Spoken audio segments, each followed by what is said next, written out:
Good day, Jeffrey Friedman, Senior Commodity Broker, RJO Futures, and today, December 6th, my comments on the stock index futures.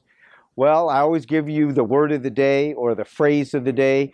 Last week at this same time, the phrase was good is bad and bad is good when coming to economic reports and how the market will interpret it.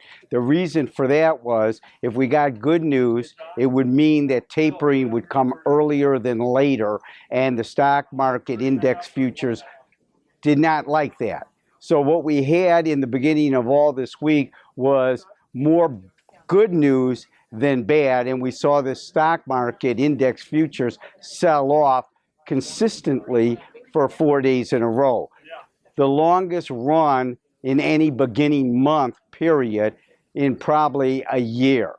Now, have looked at that, the phrase of the day today would be good news is good and bad news is good, meaning we seem to be breaking that rhythm or trend or momentum by having a very, very good non-farm payroll. We beat expectations, and it looks like the economy is getting better. Unemployment rate moved from 7.3 down to 7.0. Now, the threshold of the Feds is going to be around 6.5, maybe 6.0. People were projecting that that would occur in the last quarter of 2014.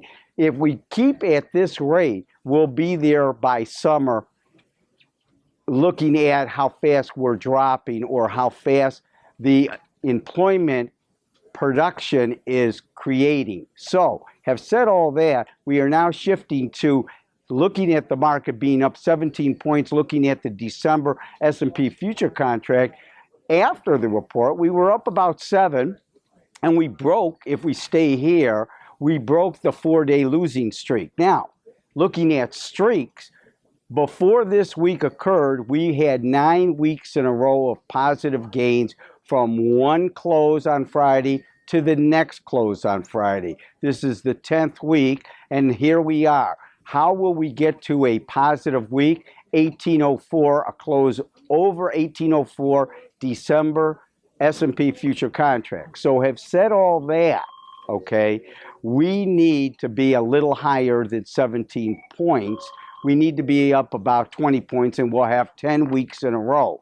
Even if we close a little lower today, I think that the momentum is shifting, and we could see a late Santa Claus rally going into it, because now the thought is the economy is expanding better than the tapering will start. Keep that in mind. Looking at some technicals to kind of hang your hat on, what comes to mind is 1765. That would be a trend change. This week alone, our low was 1778. So if we close under 1778 next week, which would be lower than this week's low, then momentum would shift again, or we would be in that consolidation pattern. If we close underneath it, then your next thought is 1765. We need to close underneath that for the bears to take control and have a meaningful 5 to 10% correction. On the upside, if we're above 1800, we need to probably look at a target around 1835, 1833. Remember always, trading futures or options involves risk of loss, is not suitable for everyone. Please give me a call. Good luck, good trading.